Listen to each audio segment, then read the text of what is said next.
Shalom. Welcome again to another edition of Israel's Institute for Torah Studies Discipleship Training Program. All right, I pray that you have been blessed by our previous teaching presentation, and I know that you are going to be blessed because I have been blessed so far just going into the notes that we are going to be going into this yom. All right, I want to say that a lot of you have been responding to our videos, and yes, I know that there are a lot of questions that you have, and some of you are being blessed. And believe me, these presentations that I'm doing, my understanding is that this is my revelation. This is my perspective on what the parashat is saying. And so some of you that have been listening have been so blessed. And my greatest blessing is that as you listen and as you are being blessed, you are saying some things to me. You are responding about the revelations that you have been getting from these teaching presentations, that they are just simply blowing me away. It's amazing how sometimes you can teach. However, when somebody listens to what you're saying, they see stuff and they hear stuff in what you're saying to them that you don't even see. And that is the reason why it's important that you respond. That is the reason why you give me a feedback as to what is happening. Now, a lot of you have been saying that you have questions, and there are some very important questions that are being asked, and I believe that these questions would be more of a benefit to the body of Yeshua. And that is why I have taken a decision to start what I call a discipleship training growth encounter conference through Skype. And so I plan to start and continue such a conference every Sunday at 7 p.m. And so my Skype name is marlon.hurlock.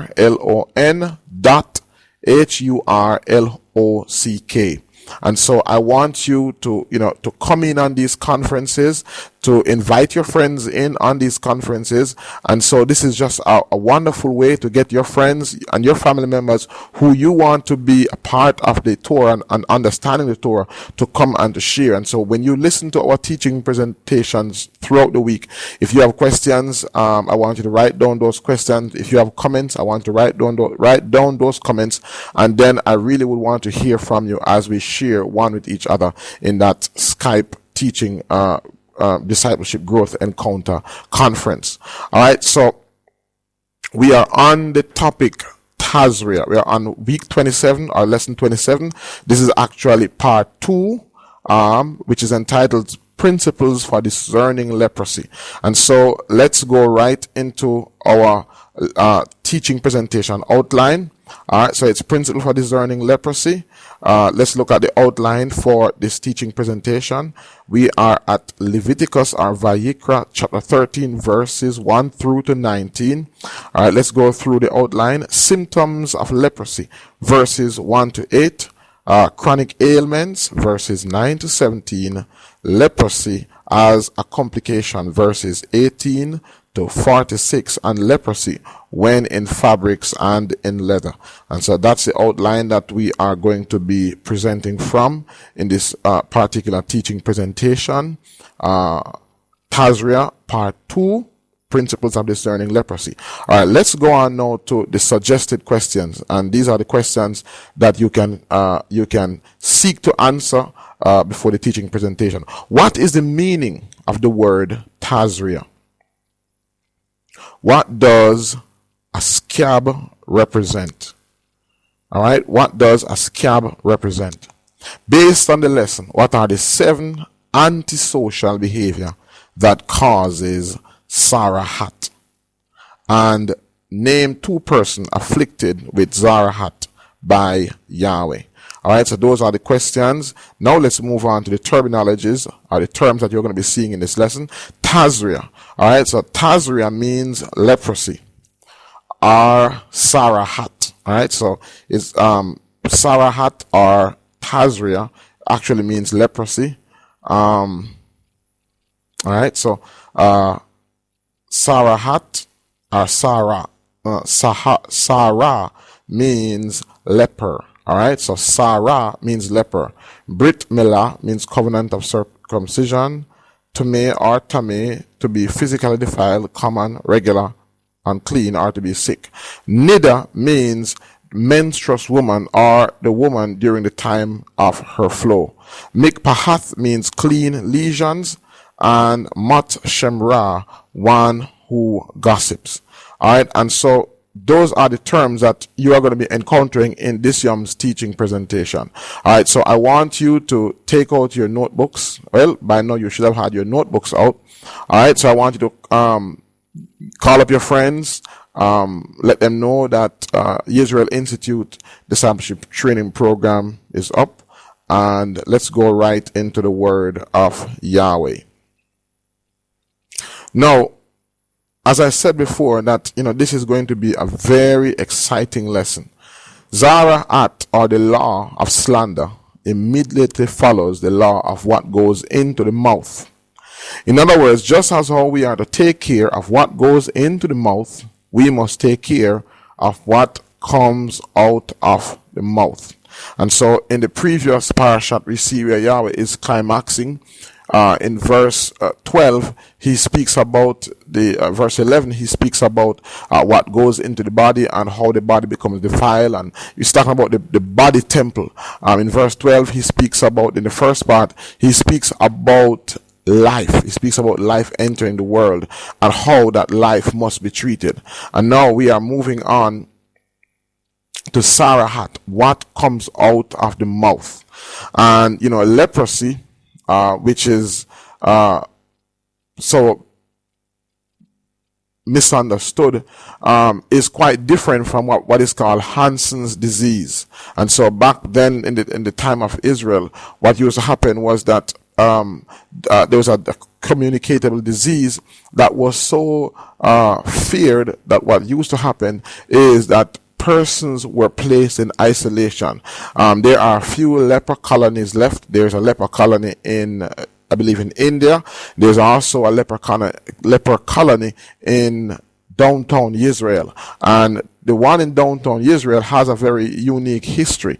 In other words, the state of Israel said to these lepers that if you will give up your freedom, if you will allow us to place you in a controlled environment, that we will take care of you for life.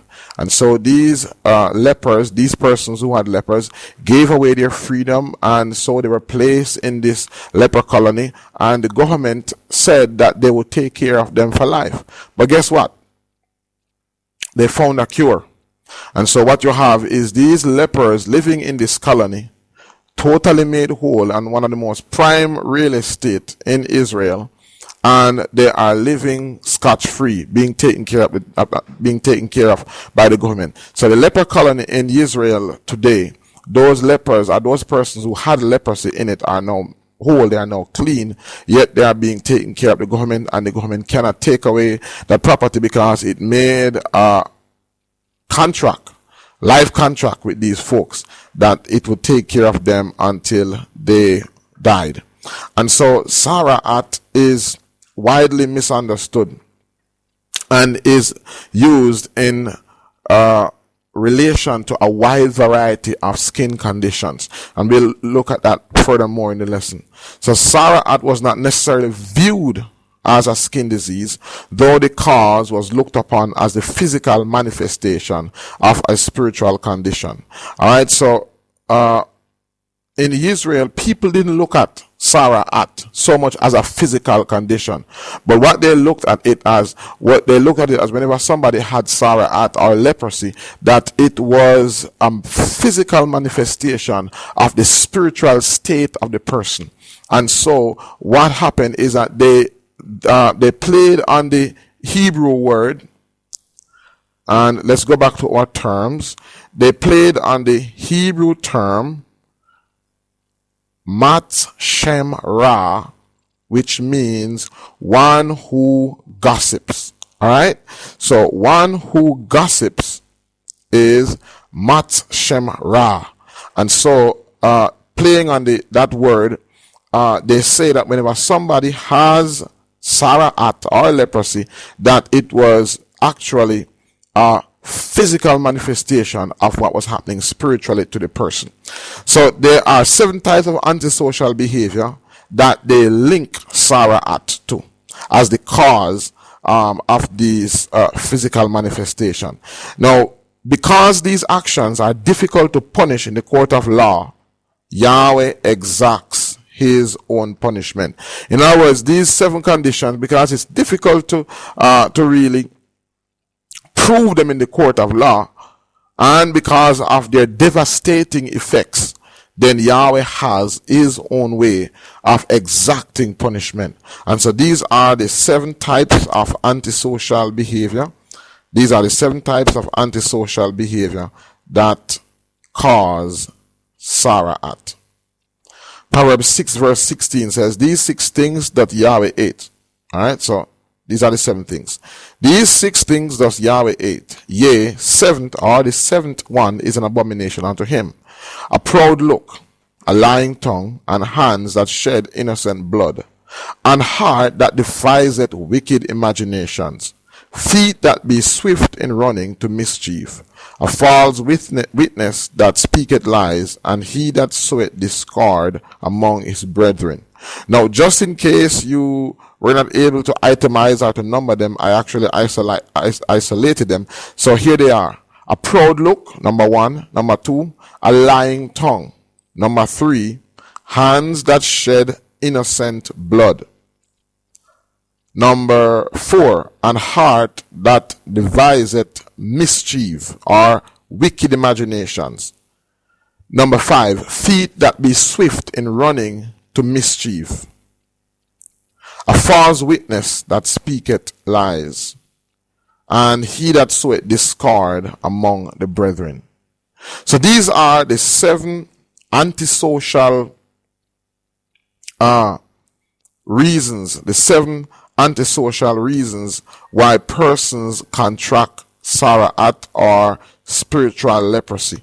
These 7 antisocial behaviors are very devastating, and as we said before, that it may be difficult to prove them. A proud look. You know, a lot of persons are so proud, are so full of pride, are so haughty, and so that spirit of pride and pumped that you see in them is a reflection of what is happening inside of them. Yahweh says he doesn't walk with the proud nor the scornful, but it says that we must be humble. Yahweh doesn't walk with the proud nor the scornful. And so a person who is usually proud is usually arrogant or is usually very selfish or scornful. Lying tongue. Hands that shed innocent blood. These are serious antisocial behaviors. Alright? Slander focuses on the faults of others. When somebody slanders somebody, when somebody tells lies or gossip about somebody, what they are doing is that they are actually focusing on the faults rather than looking at their own imperfections and weaknesses. And so that is the reason why Yahweh would smote, or Yahweh would exact the punishment of slander or gossip with Tazria or a skin condition. And so what the society says to the slanderer is that since you are so good at finding fault with others, you should live by yourself so that you can find your own fault. And so a person who is constantly gossiping, constantly slandering, that person spends so much time looking at the faults of others, looking at the weaknesses of others, that they don't see their own imperfections. And so as they speak, as they slander that person, and those rumors begin to spread and begin to destroy that person's life. And because, you know, it can be very difficult to prove or very difficult to undo what this person has done, then what happened is that Yahweh, in more than one occasion, returns or exacts the punishment of leprosy to that person who is a perpetrator. And so that person is left in an unclean state. And so because that person is in that state, then that person has to be isolated. That person is cut off from society. And that person is forced to live by themselves. so that they can begin to look at their own faults and weaknesses. It is only sad that so many persons still do not see themselves. So many persons still continue to blame others. There are so many persons that I know, and that's why it's very important that you investigate who you are trying to help. On more than one occasions, I've met persons who you would ask yourself the question, how is this person in this particular situation? But halfway through helping them, you begin to see some personality, you begin to see some weaknesses manifesting, and then that's how you know that is the reason why this person is in this particular situation. A lot of persons are in the predicament, are in the position, are in the situations that they are in because of their personality or because of antisocial behaviors that they have. And so let's look at a few persons who were punished because of their antisocial behavior. Let's look at the first one, who is Miriam, in Numbers chapter 12 verse 10. And the cloud departed from out the tabernacle, and behold, Miriam became leprous, white as snow. And Aaron looked upon Miriam, and behold, she was leprous. Now, you'd have to read the upper verses to find out what happened to Miriam. But what really happened was that Miriam, who was Moses' elder sister, saw Moses, or Moshe, marrying an Ethiopian woman, and started to rebuke him or to chastise him because of his acts. Now, I'm sure that Moshe, I'm sure that Moses' decision was not only based on the physical beauty of this woman, but it also took into consideration her spiritual level or her spiritual maturity. And so I'm sure that Miriam's discontentment or uncomfortableness could not be with her spiritual maturity, but with other cultural or physical characteristics. And so Yahweh says that Moshe, this is my servant, did you not fear? And so because of what she did, Yahweh exacted the punishment on her of leprosy. Alright, let's look at another person. Now let's look on Moses. Exodus 4 verse 6. And Yahweh said furthermore unto him, put now thine hand into thy bosom. And he put his hand into his bosom, and when he took it out, behold, his hand was leprous as snow. Now, Moses was being called upon to lead the children of Israel. And immediately as he is called upon by Yahweh, his excuse for not taking the job offer was that the children of Israel would not accept him, and this and that. And so he began to speak negatively of the children of Israel. What did Yahweh do? Yahweh says, put your hand in your bosom. And immediately it was leprous. And so as he took it out, put it in again and took it out, Yahweh made it whole. Yahweh was showing Moses how important, how serious he takes speaking ill of others. Now let's look at another candidate. This is Gehazi in 2 Kings verse 5, verse 25 down to 27. And you may have to read the upper verses to put things in context. But he went in and stood before his master. And Elijah said unto him, whence comest thou, Gehazi? And he said, thy servant went no whither. I went nowhere, Master Elisha. And he said unto him, went not mine heart with thee? In other words, did my heart go with you? When the man turned again from his chariot to meet thee, is it a time to receive money and to receive garments and olive yards and vineyards and sheep and oxen and manservants and maidservants? The leprosy therefore of Naaman shall cleave unto thee and unto thy seed forever. And he went out from his presence a leper as white as snow. And so what happened was that Gehazi, again, the evil speech, or lo shen hara, as it is pronounced in Hebrew, the evil speech not only gossip. Well, gossip is a part of evil speech, but Loshen Hara is evil speaking. And so what we see in all these cases was that leprosy or Zarahat was a punishment because of evil speech.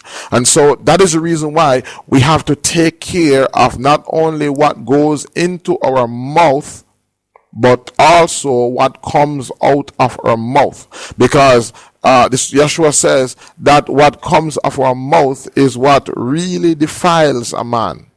This is what really defiles the man, or what defiles those persons that are around that man.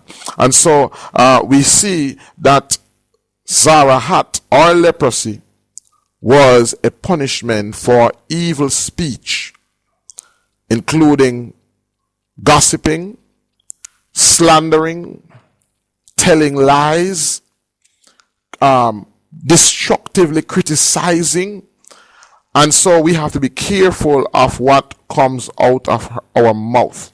And so a lot of you that are listening, the scripture says, guard your heart, for out of it flows the issues of life. And so we have to guard the reservoir of, out of our, Yeshua said that out of the abundance of the heart does the mouth speak it. And what that is saying to us is that if we don't guard our heart, then there's going to be some stuff coming out of our mouth, because out of the abundance of the heart does the mouth speak it. There are going to be some stuff coming out of our mouth that we don't want even to come out of our mouth. But because we didn't guard our heart, which is a source of what comes of our mouth, then things that will come out of our mouth that will even defile us. And so we have to watch our heart as well. Alright, so let's look at Leviticus 13 verse 1, symptoms of leprosy. Leviticus 13 verse 1 to verse 8. And it reads, And Yahweh spake unto Moses and Aaron, saying, When a man shall have in the skin of his flesh a rising, a scab, or a bright spot, and it be in the skin of his flesh, like the plague of leprosy, then he shall be brought unto Aaron the priest, or unto one of his sons the priest. And the priest shall look on the plague in the skin of the flesh.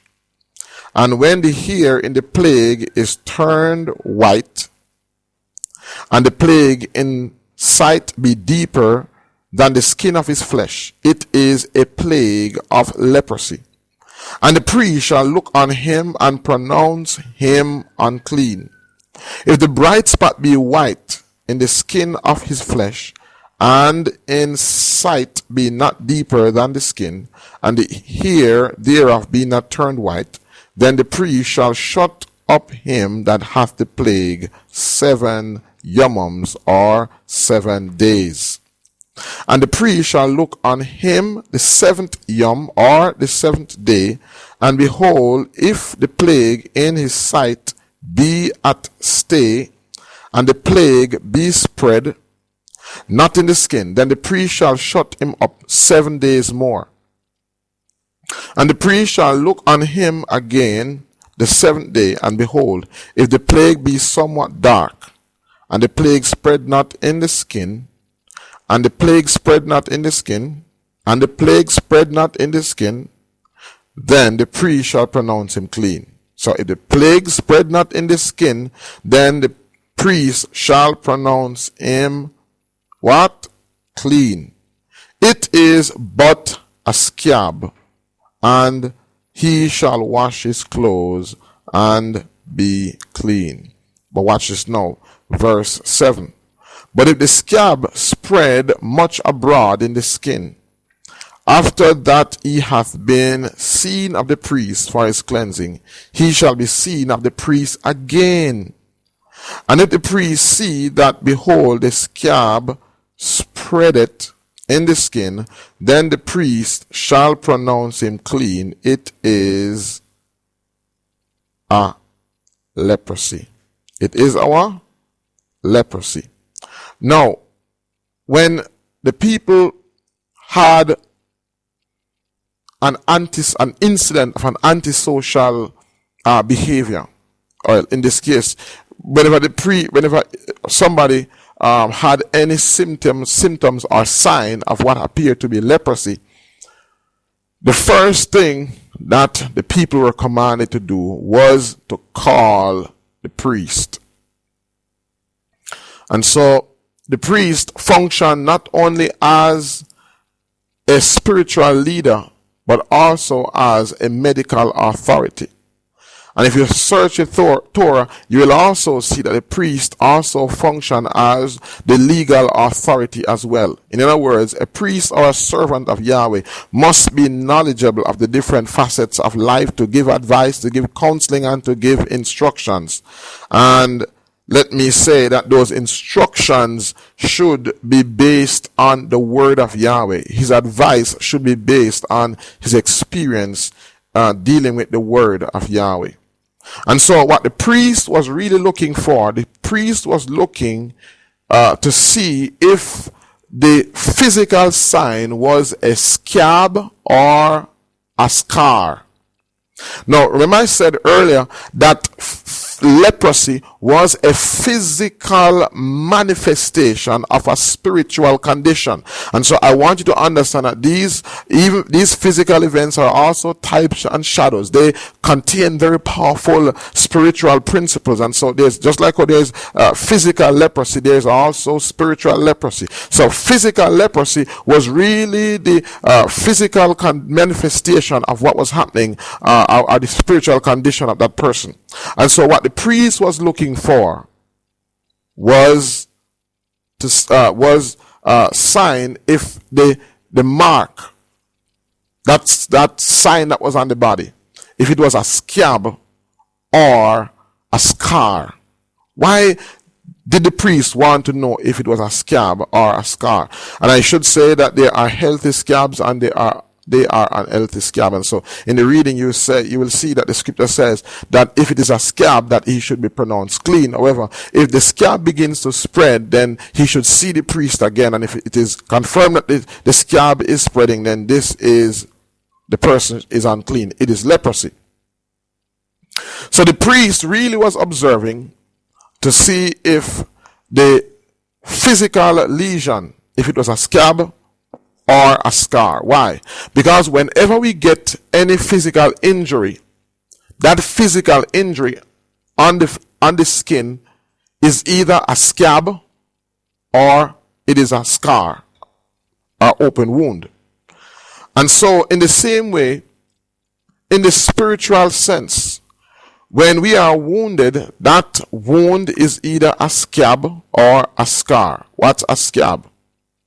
Well, a scab is a wound that is being healed. Not yet healed, but it is being healed. And so if that wound was to be disturbed or aggravated, then it would begin to bleed again. It would begin to run again. A scar, however, is a permanent mark.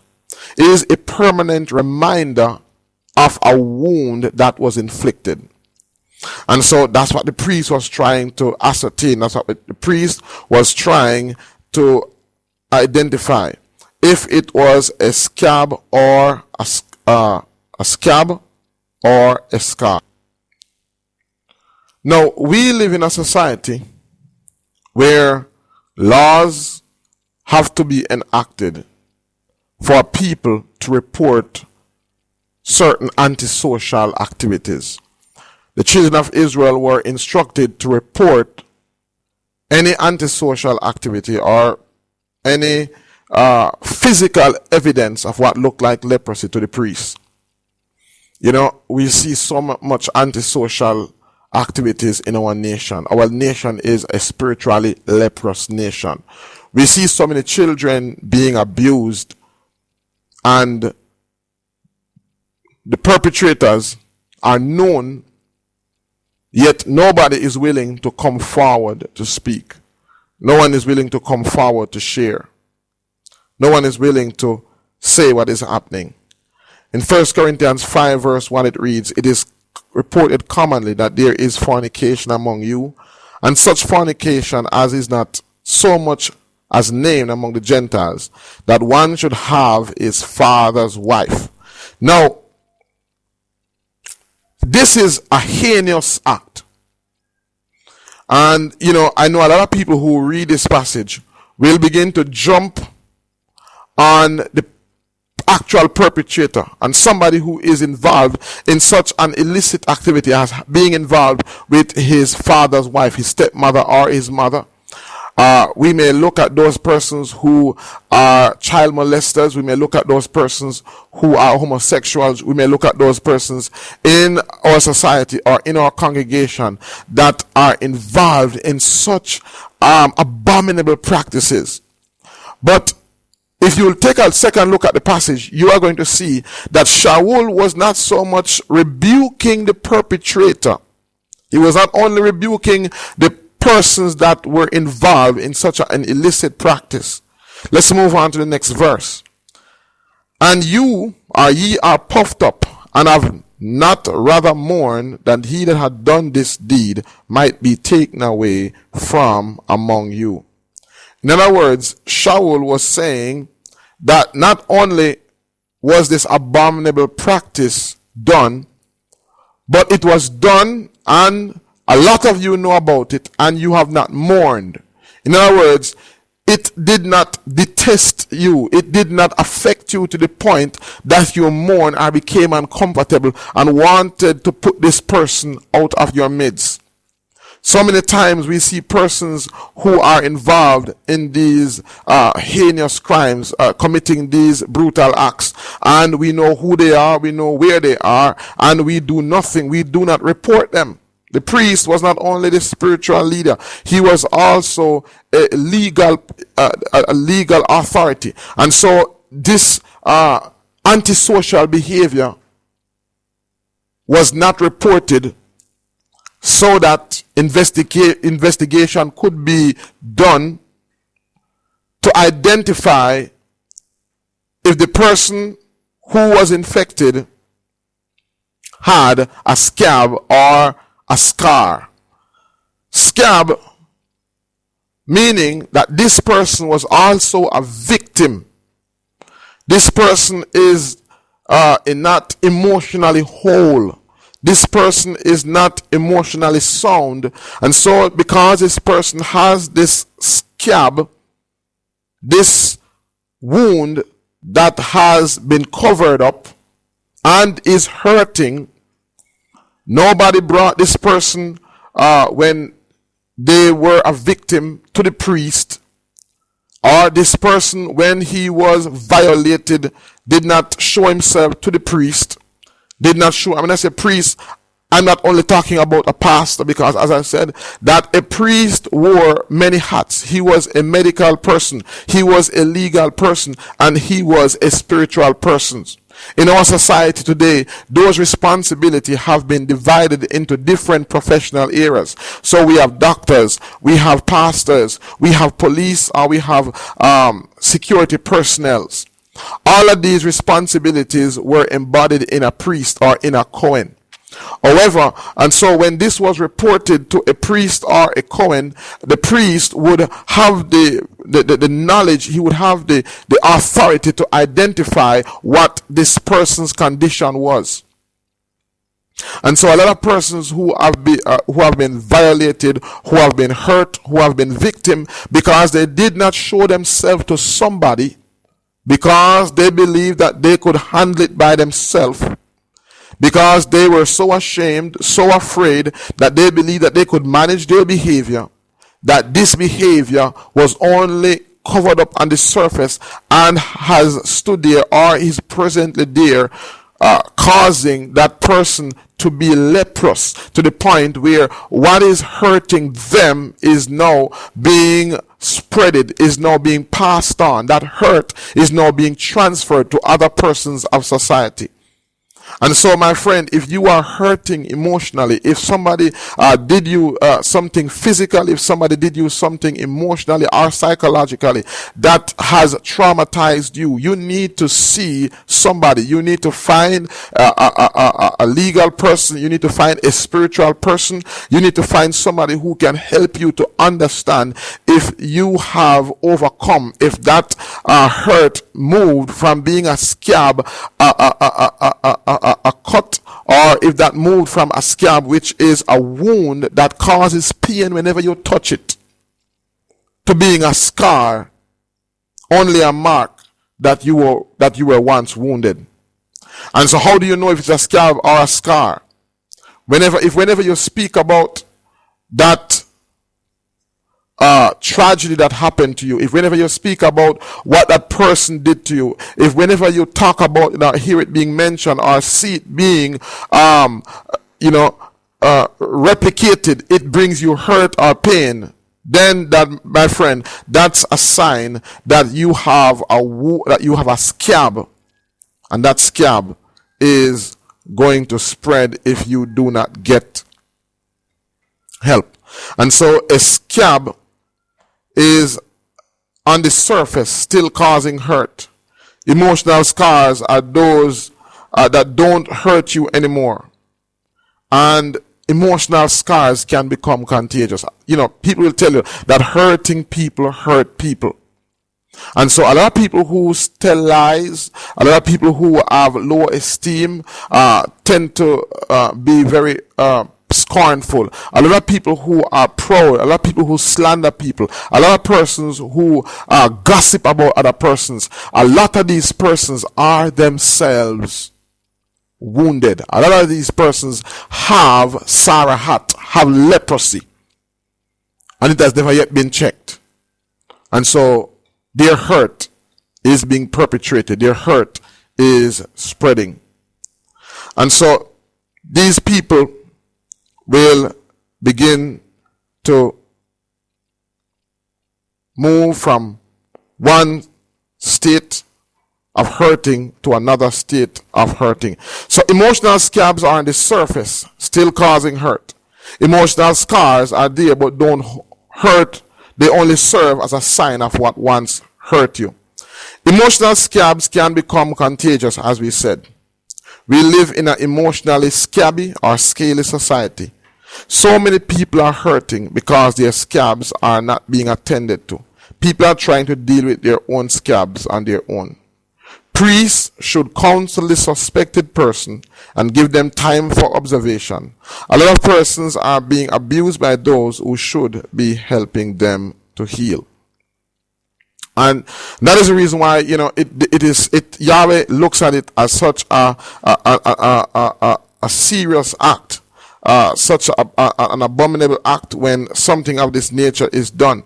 Because when somebody is hurt, they need to find that Cohen. And as I said before, that Cohen is the embodiment of more than one different roles or responsibilities. In our time, that those roles and responsibilities are shared in different professional fields.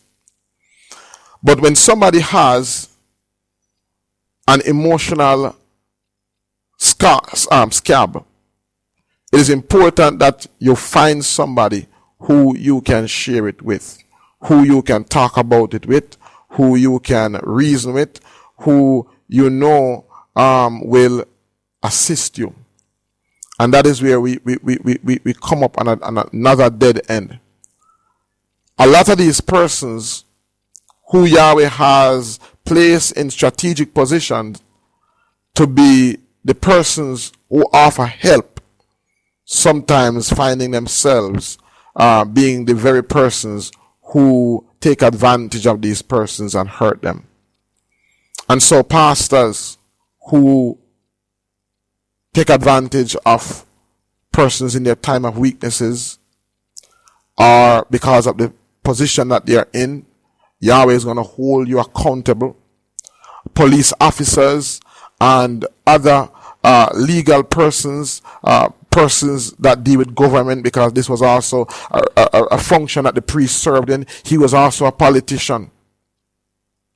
Those persons who take advantage of people that are vulnerable and weak, Yahweh is going to hold you accountable. Those persons that seek to prey on people in their time of weakness, Yahweh is going to hold you accountable. And a lot of these persons that are in the church, you know of your pastor, you know of your deacon, you know of your bishop, you know of brothers in the assembly who are taking advantage of persons, but you say, hey, that's not me. Yahweh says that you are just as guilty. It is because that little leaven, that little person that had the leprosy, you allowed it to spread so much so that you believe that as long as you come and sing and clap your hand and worship, that you're minding your own business, that you're doing well. No. Well, Yahweh says that we are all connected. We are social creatures. We are connected. And so, leprosy is a spiritual condition. It is a spiritual condition. And so, those persons who should be offering help, those persons who should be offering support, you find yourself being the very perpetrators. You find yourself taking advantage of those victims. Yahweh is going to hold you accountable. And so because so many persons have been hurt, they're afraid to go to those persons who they should go to. They're afraid to go to the pastor. They're afraid to go to a police officer. They're afraid to go to a politician. They're afraid to go to a doctor because these persons have broken their trust. And so these persons, because of what they hear, because of what they've experienced with other persons, what they do is they say, I'm going to manage my hurt. Nobody has to know about it. I'm going to do what I need to do to get over it. And so the scripture says, show yourself to the priest. And so because this is not done, friend, a lot of persons emotionally are leprous. A lot of persons are hurting, and so we live in a society that is filled with hurting people. You know, even in Jamaica, we have this saying that we not deal with informer. And so this type of understanding is what causes a nation, a wonderful nation like Jamaica, to be covered in so much leprosy. Because we are not our brother's keeper. We are under the illusion that if we mind our own business, that we are going to be okay until we find that the leprosy is passed on to us. We find that our children are gunned down. We find that our brothers are gunned down. We find that our sisters are gunned down. And then that's when we want to get involved. No, we should get involved at the point when we see somebody manifesting an antisocial behavior. When we see somebody in a leprous state, that's when we get involved. We go to the authority and we say, hey, doctor, my neighbor is in a leprous state. Hey, pastor, my neighbor is in a leprous state. Hey, officer, my neighbor is in a leprous state. You get involved when you see somebody manifesting the symptoms of leprosy, because it's just a matter of time before this contagious disease finds itself right in your house. And so leprosy is the result of these 7 antisocial behavior. And notice we see murder. I mean, I want you to go back through those passages and I want you to begin to read them. If this was being taught, if this is being taught in Jamaica, if this is being taught at a national level, then my friend, we would have successfully eradicated some of the most serious causes of crime in this nation. We call it crime, but the scripture calls it leprosy. Yes, we call it crime, but the scripture says that it is leprosy. That's what crime is. Crime is just leprosy.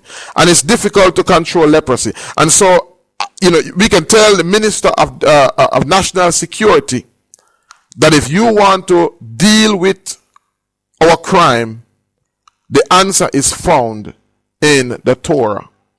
If these 7 antisocial behaviors are discouraged, then my friend, we would not have a crime problem.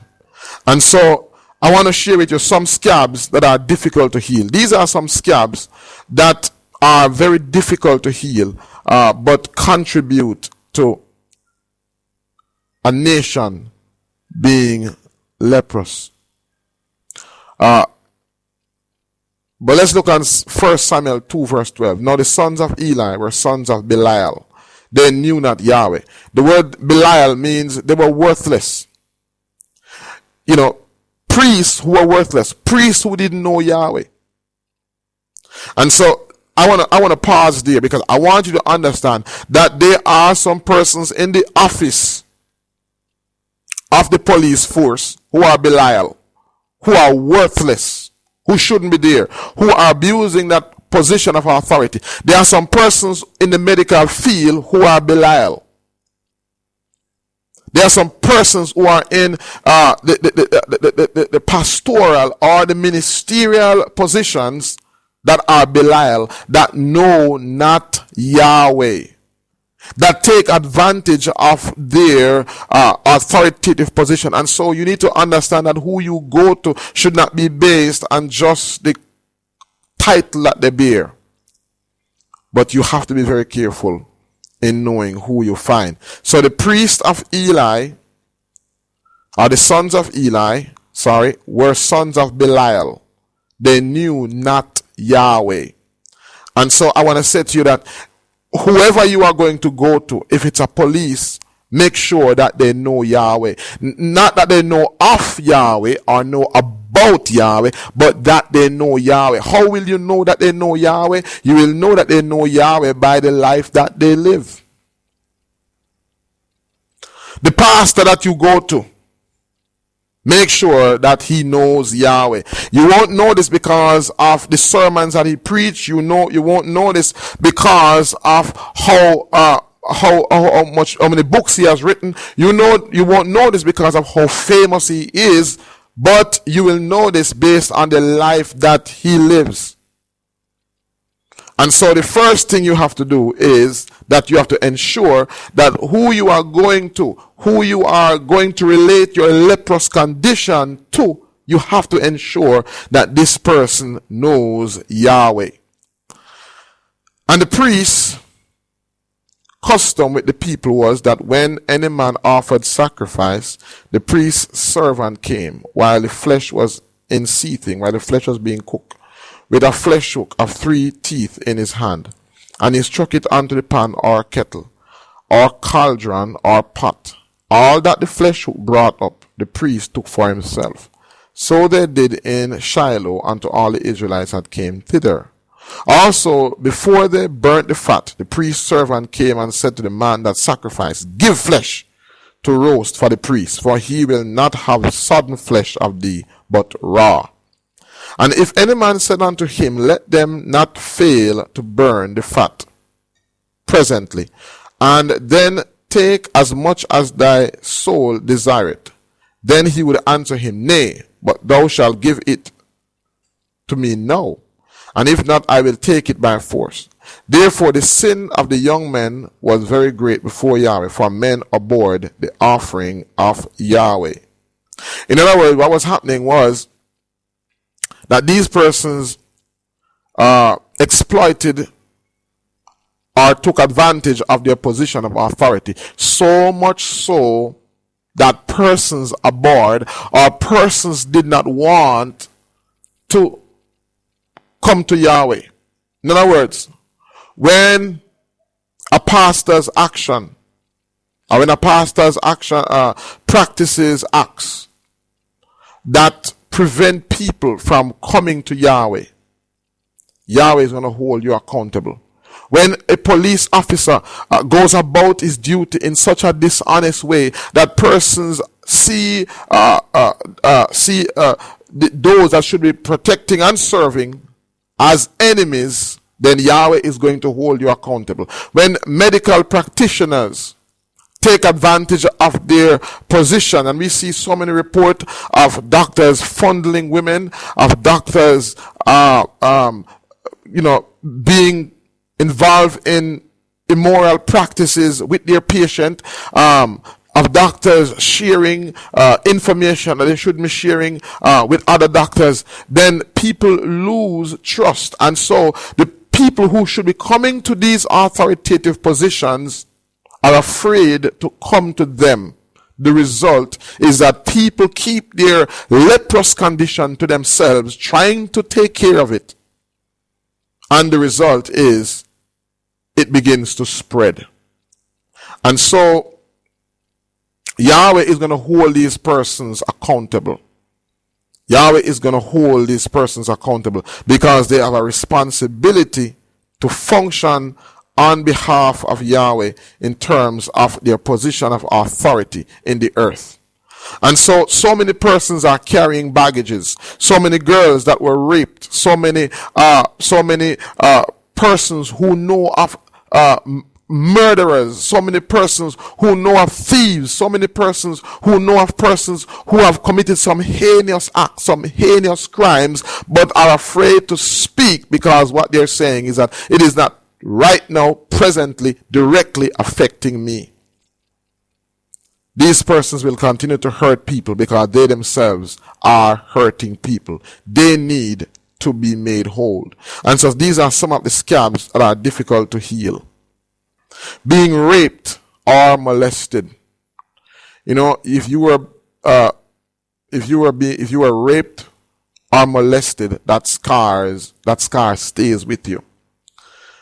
Committing abortion, and if you shared in our previous teaching presentation, we share how important it is for a mother to spend those first 7 days with the child. And persons who work in adoption centers will tell you that when a mother has a child, they don't even want the mother to see the child the minute the child comes out, much more to touch the child, because they know that if that mother touches that child, then the bond begins to form. And even years afterwards, that mother will still feel that connection to that child that they never ever knew, never ever got an opportunity to share with. And so it's important that we understand that a woman is attached to that child. That physical umbilical cord is severed, but a spiritual one is formed. And so when a mother aborts a child, she never recovers from that. It affects her for the rest of her life. And no amount of children that she can get after can replace that one that she aborted. Being given away by your parents. A lot of persons are being wounded, are presently wounded because their parents gave them away, whether it was out of good intention so that they could get things that the parents could not give them. A lot of persons resent their parents, and it goes deep. A lot of persons resent their parents and are traveling with that scab. Whenever they talk about it, whenever they hear about situations similar to theirs, it brings tears to their eyes, or they continue to hurt. You may be saying that you are healed, but if what I'm saying describes your condition, then my friend, you don't have a scar, you have a scab, and it needs to be attended to.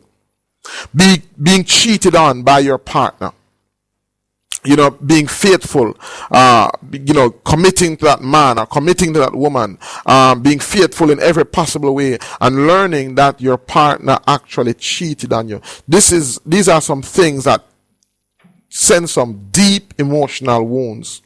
Being mistreated by your siblings or parents, and a lot of persons right now will tell you and that while they were young, that their mother or their father preferred other siblings, and so they were the victims of frequent abuse, both physically and emotionally. These persons never got an opportunity to understand what was happening to them, and so these persons are walking around in society with that leprous condition. And we ask ourselves, why is there so much violence? It is because there are so many leprous persons around us that leprosy seems to be the order of the day. I want to say to you that we need to understand that Jamaica is like a leper colony.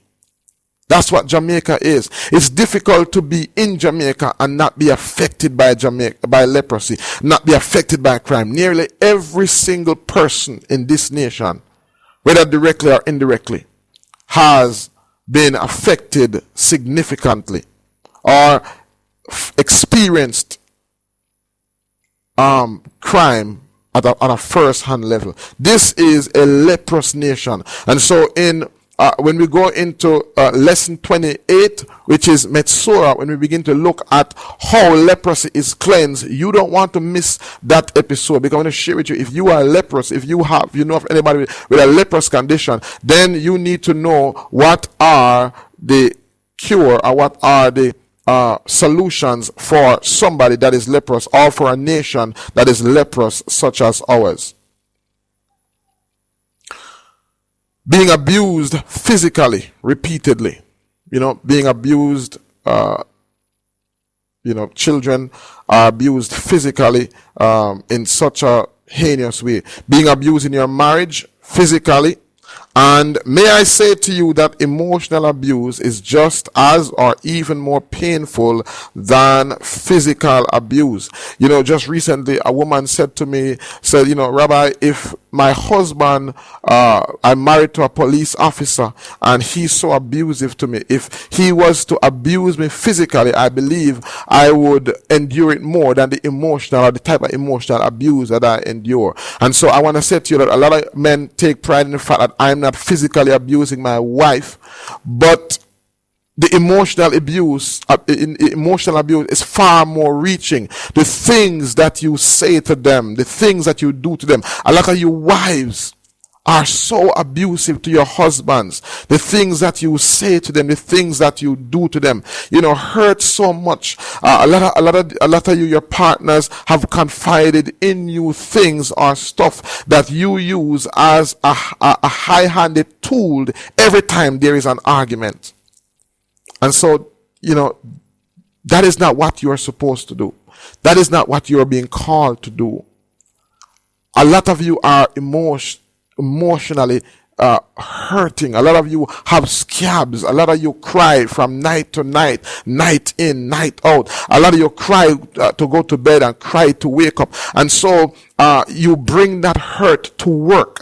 You pass on that work to co-workers. You pass on that hurt to children. You pass on that hurt to different people that are around you. You pass on that hurt in traffic. You pass on that hurt on the highway. You pass on that hurt on the byways. And so because you are hurting, because you are leprous, because you have been hurt, and maybe you have been hurt in time past, maybe you went to show yourself to somebody in authority and they turn around hurting you, and so you are just continuously hurting. My friend, what you cannot do, you cannot continue to believe that by yourself you can overcome that hurt. And I want to share with you in lesson 28 how you can overcome, or how you can be delivered from a condition of a scab to that of a scar, where I'm not saying that you are going to forget what people did to you.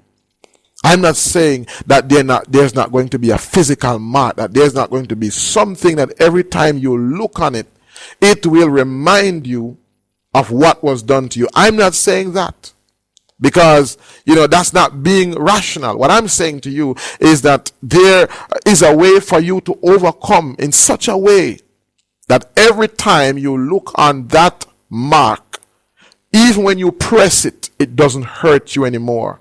That there's a way for you to overcome that. It doesn't matter what somebody says to you. It doesn't affect your self-esteem. It doesn't affect your image of who you are. It doesn't affect how you think about yourself. And even when you remember what they did to you, it will not hurt you. It will only be a scar, but not a scab anymore.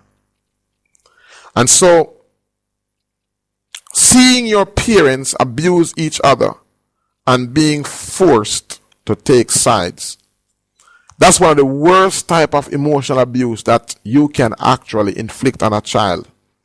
A lot of parents are having their disagreements, are having their issues, and they draw that child in the midst of that leprous situation and begin to, sometimes they are separated and if they send the child to mommy, then they question the child what is taking place at mommy's house. And they do so in such a way so as to try to get the child to be against mommy. Or if the mommy sends the child to daddy, they try to find out what is happening in daddy's house, and they try to set that child against daddy.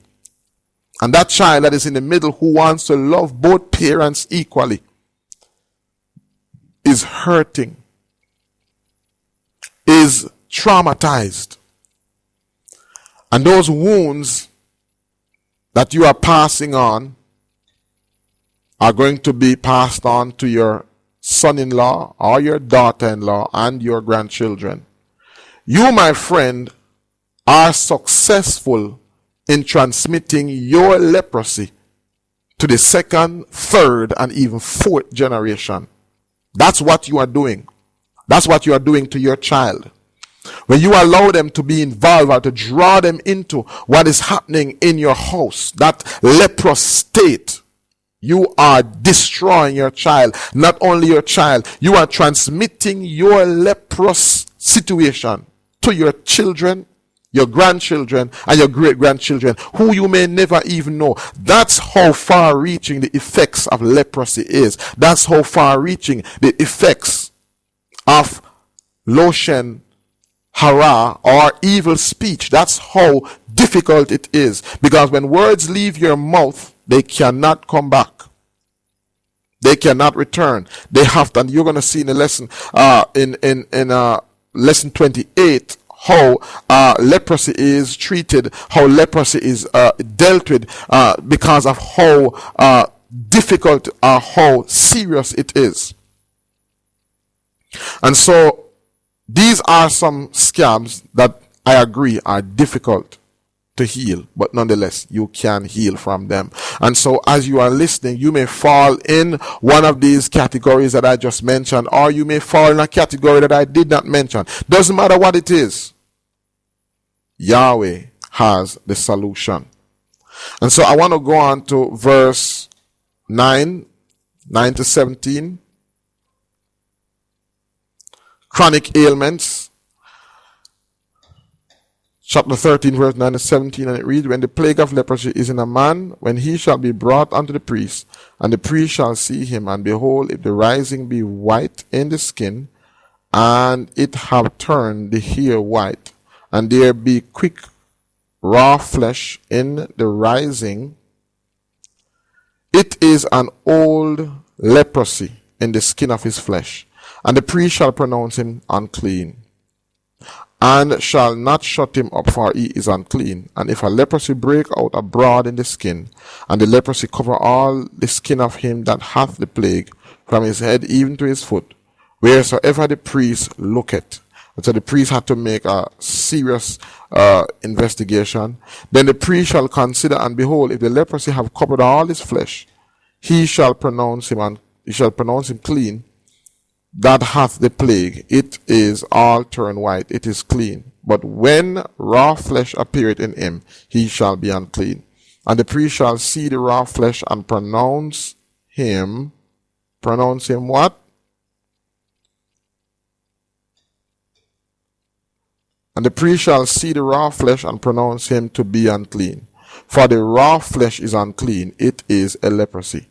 Or if the raw flesh turn again and be changed into white, he shall come unto the priest, and the priest shall see him, and behold, if the plague be turned into white, then the priest shall pronounce him clean, that hath the plague, he is clean. And so that white or scar, that white means that the leprosy is covered. It is just a scar. And so what the priest was looking for is, the priest was looking for scab or scar. Scab was much more easier scar was much more easier to deal with than if it was a scab. Verse 18, the flesh also, in which even in the skin thereof was a boil, and is healed, and in the place of the boil there be a white rising, or a bright spot, white and somewhat reddish, and it be showed to the priest.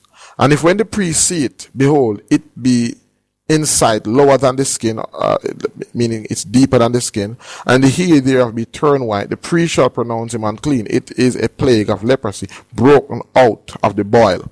But if the priest look on it, and behold, there be no white ears therein, and if it be not lower than the skin, but be somewhat dark, then the priest shall shut him up 7 days. And if it spread much abroad in the skin, then the priest shall pronounce him unclean. It is a plague. But if the bright spot stay in his flesh and spread not, it is a burning boil, and the priest shall pronounce him clean. Verse 24. Or if there be any flesh in the skin, whereof there is a hot burning, and the quick flesh that burneth have a white bright spot, somewhat reddish or white, then the priest shall look upon it, and behold, if the hair in the bright spot be turned white, and it be in sight deeper than the skin, it is a leprosy broken out of the burning. Whereof the priest shall pronounce him unclean. It is the plague of leprosy. But if the priest look on it, and behold, there be no white hair in the bright spot, and it be not lower than the other skin, but be somewhat dark, then the priest shall shut him up 7 days. And the priest shall look upon him the 7th day, or the 7th yom, and if it be spread much abroad in the skin, then the priest shall pronounce him unclean. It is a plague of leprosy. Verse 28, and if the bright spot stay in his place, and spread not in the skin, but it be somewhat dark, it is a rising of the burning, and the priest shall pronounce him clean, for it is an inflammation of the burning. If a man or woman have a plague upon the head or the beard, then the priest shall see the plague, and behold, if it be in sight deeper than the skin, and there be in it a yellow thin hair, then the priest shall pronounce him unclean. It is a dry scald, even a leprosy upon the head or beard. And if the priest look on the plague or the scald, and behold, it be not in sight deeper than the skin, and that there is no black hair in it, then the priest shall shut him up that had the plague of the scald 7 days. And in the 7th day the priest shall look on the plague, and behold, if the scald spread not, and there be in it no yellow hair, and the scald be not in sight deeper than the skin, he shall be shaven, but the scald shall he not shave, and the priest shall shut him up that had the scald 7 more days. And in the 7th day the priest shall look on the scald, and behold, if the scald be not spread in the skin, nor be in sight deeper than the skin, then the priest shall pronounce him clean, and he shall wash his clothes and be clean. But if the scald spread much in the skin after the cleansing, then the priest shall look on him, and behold, if the scald be spread in the skin, the priest shall not seek for yellow hair, he is unclean. But if the scald be in his sight at stay, and that there is black hair grown up therein, the scald is healed, he is clean, and the priest shall pronounce him clean. If a man also or a woman have in the skin of their flesh bright spots, even white bright spots, then the priest shall look, and behold, if the bright spots in the skin of their flesh be darkish white, it is a freckle spot that groweth in the skin, he is clean. And as we said before, I know that what I just went through may seem, mundane and difficult, and that is the reason why we're having this Skype discipleship group encounter conference on Sunday at 7, so that I can begin to answer, as Yahweh will it, any question that you may have. But all of what I just read basically is describing Tazria or leprosy as a result of secondary conditions. And so basically it's speaking about and remember I said that leprosy really is talking about different ailments of the skin. It's speaking about different skin conditions, from scales to boils and so on and so forth. But or even a burn. But it is talking about Tazria or secondary developments, secondary Tazria coming out of secondary developments. All right. So basically, that's what that's talking about. This is talking about secondary infections, a burn that became infected, disease of the ear, dermatitis, acne, etc. The first type of Tazria is talking about stuff on the inside manifesting itself outwardly. And so, the Tazria that I spoke about firstly were those emotional scars that manifest themselves outwardly. A lot of persons who perpetrate crime, studies will show you that a lot of persons who perpetrate crime are persons who are emotionally wounded. I'm not trying to make up an excuse. I'm just stating the facts. And so what are the links between crime and persons that are hurting emotionally?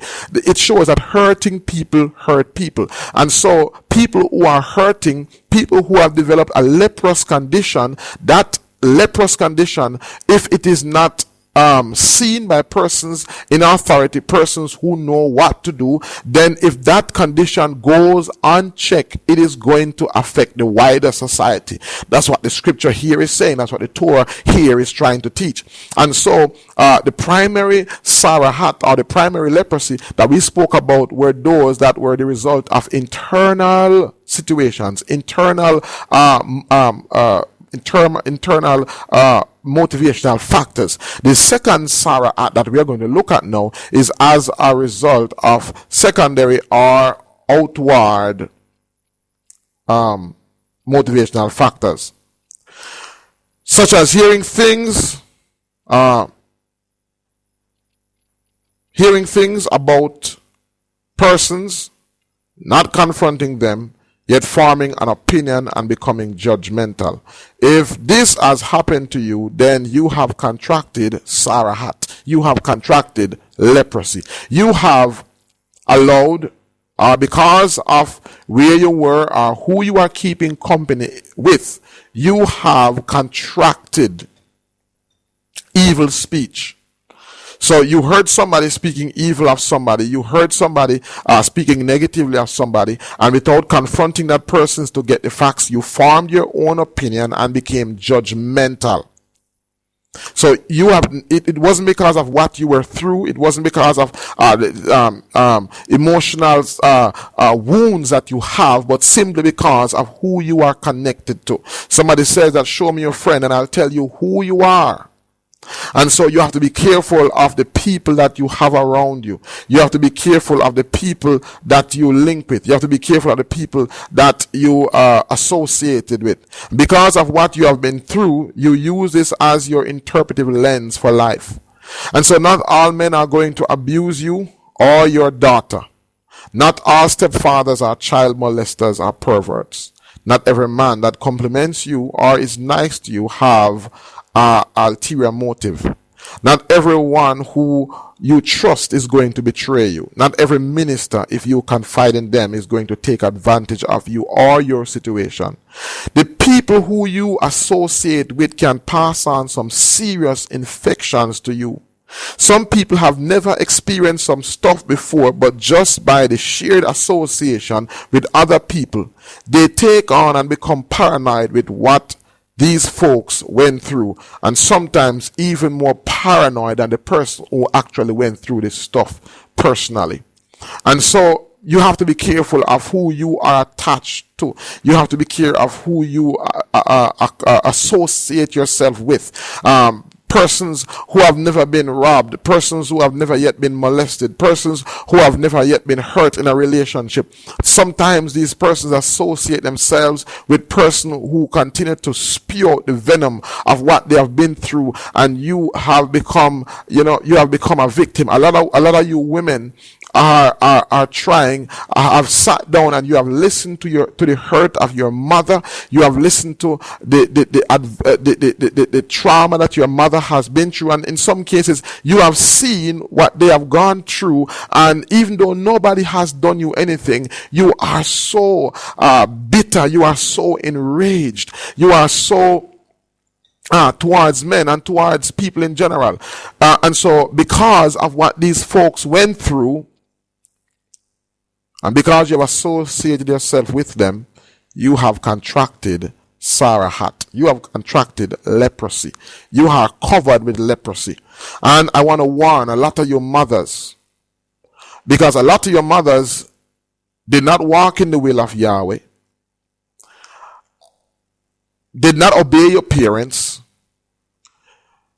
were subjected to hurt emotionally and physically, and now that you are a mother, you have nothing good to say about men, and you are trying to get your daughter, or you are trying to live your life through your daughter, you need to stop it. I always tell parents, if there was ever a parent's prayer, I believe this would be it. Whenever I pray for my children, or whenever I'm praying for my children, I always pray this prayer.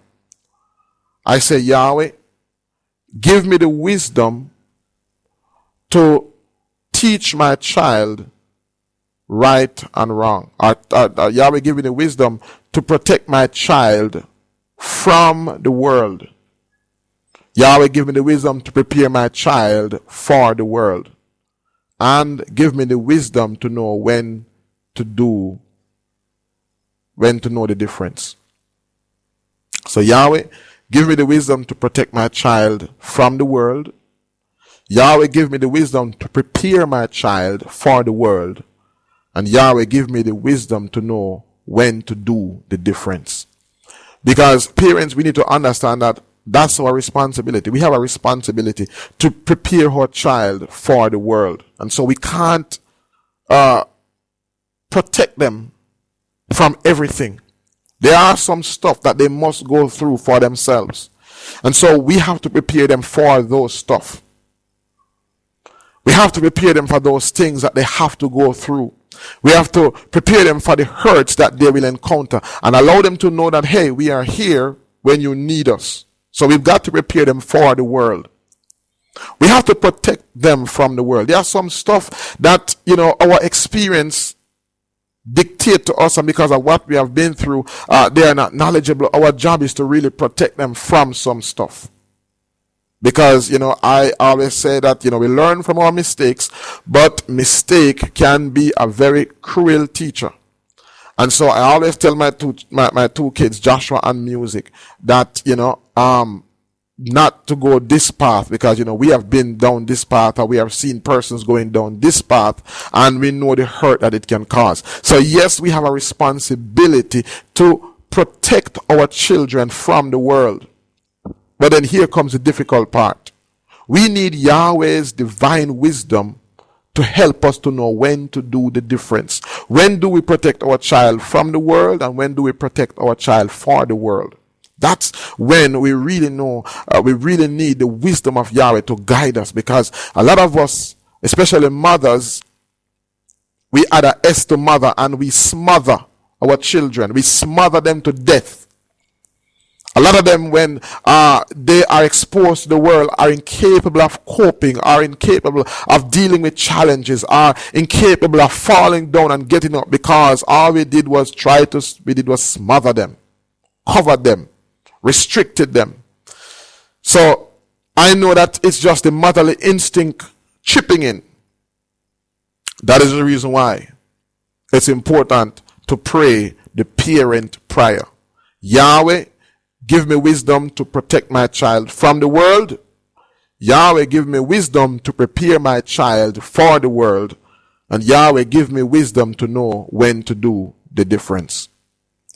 And so, especially when they reach teenage years, that prayer really is needed. All right, let's look on our third outline topic: leprosy when in fabrics and leather. Leviticus 13:47-59. The garment also that the plague of leprosy is in, whether it be a woolen garment or a linen garment, whether it be in the warp or woof of linen or of woolen, whether in a skin or in anything made of skin. And if the plague be greenish or reddish in the garment or in the skin, either in the warp or in the woof or in anything of skin, it is a plague of leprosy, and shall be showed unto the priest. And the priest shall look upon the plague and shut up it that had the plague 7 days. And he shall look on the plague on the seventh yom, or on the seventh day, if the plague be spread in the garment, either in the warp or in the woof or in the skin or in any work that is made of skin, the plague is a fretting leprosy. It is unclean. Verse 52, he shall therefore burn that garment, whether warp or woof or woolen or in linen. Warp or woof means the thread. Alright, guys. So warp or woof means the thread of the garment. In woolen or on linen or anything of skin, whether the plague is, for it is a fretting leprosy, it shall be burnt in the fire. And if the priest shall look and behold the plague be not spread in the garment, either in the warp or in the woof or in any thing of skin, then the priest shall command that they wash the thing wherein the plague is, and he shall shut it up 7 days more. And the priest shall look on the plague after that it is washed, and behold, if the plague have not changed his color, and the plague be not spread, it is unclean. Thou shalt burn it in the fire. It is fret inward, whether it be bare, within, or without. And so Yahweh goes into extensive detail in identifying this leprous condition. And if the priest look and behold the plague be somewhat dark after the washing of it, then he shall rend it out of the garment, or out of the skin, or out of the warp, or out of the woof. And if it appear still in the garment, either in the warp or in the woof, or in anything of the skin, it is a spreading plague. Thou shalt burn that wherein the plague is with fire, and the garment, either warp or woof, or whatever thing of skin it be, which thou shalt wash. If the plague be departed from them, then it shall be washed the second time, and shall be clean. This is a law of the plague of leprosy in a garment of woolen or linen, either in the warp or woof, or in anything of skins, to pronounce it clean or to pronounce it unclean. Now, by now, as we said before, that the word leprosy, because we know a wall can't get leprosy and a house can't get leprosy. And so the word leprosy was a very poor translation from Greek. In Greek, the word was translated leper by a physician, a Greek physician. And so in the 15th century, the word leper was further mistranslated to leprosy. And so the term leprosy is what is used here in the scripture in the translation. But Tazria is really not the leprosy that we know, or Hansen's disease.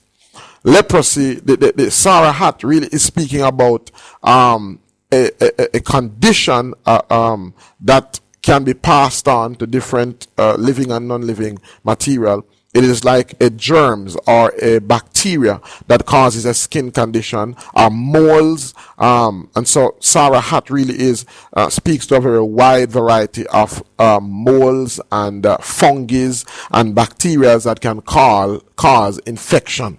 And so by now you would have seen that in the passage. So it's really not the Hansen's disease that we call leprosy in our time. It's really speaking about a more wider scale infection. And so, as we said before from the outset of the teaching presentation, that we have been looking at Tazria in its physical form, but more so applying it in its spiritual form. And we see here that it now begins to talk about cloth and begins to talk about leather, and it's really representing the things that we cover ourselves with that may be leprous. A lot of us cover ourselves with our fame. A lot of us cover ourselves with our fortune. A lot of us cover ourselves with so many different things, and that's just saying to us that so many things that we confide in, that we trust in, that we believe in, really can become leprous, really can become unclean, really can spread an infection. And so we need to be very careful. We need to be very attentive in taking note of our surrounding. Yahweh wants us to understand that because He is Yahweh, because he is set apart. Once his name is placed on us, then we must be set apart. And so that is the reason why you will see in the scripture over and over again it being repeated. For I, Yahweh, am holy. Therefore you must be holy. And you may be asking, what's the link? Well, because he is set apart and Kodesh, and because his name has been placed on us, then we also must be Kodesh and set apart. I want to thank you for joining me in this teaching presentation as we continue our look at Tazria. We just went through principles for identifying leprosy. In our next teaching presentation, which is lesson 28, Metzora, we are going to be looking at principles for curing or principles for overcoming leprous condition. And so if what we just shared described you, if you have a scab that you believe has been a scar, if you were wounded years ago in your childhood years, if you are being wounded right now and you believe that you are emotionally strong, that you are able to deal with it, that you are able to overcome it, and that you will, be victorious, but you just learned that, listen to me, I can't. I have a scab. I want to show myself to somebody. I need to find somebody in authority because I have a scab. And what you just shared with me, I can relate to. I want to be healed. I need to be healed. Then you do not want to miss our next teaching presentation as we look at how you can overcome your Tazria or spiritual leprosy. I want to thank you again for sharing. I hope that you are blessed.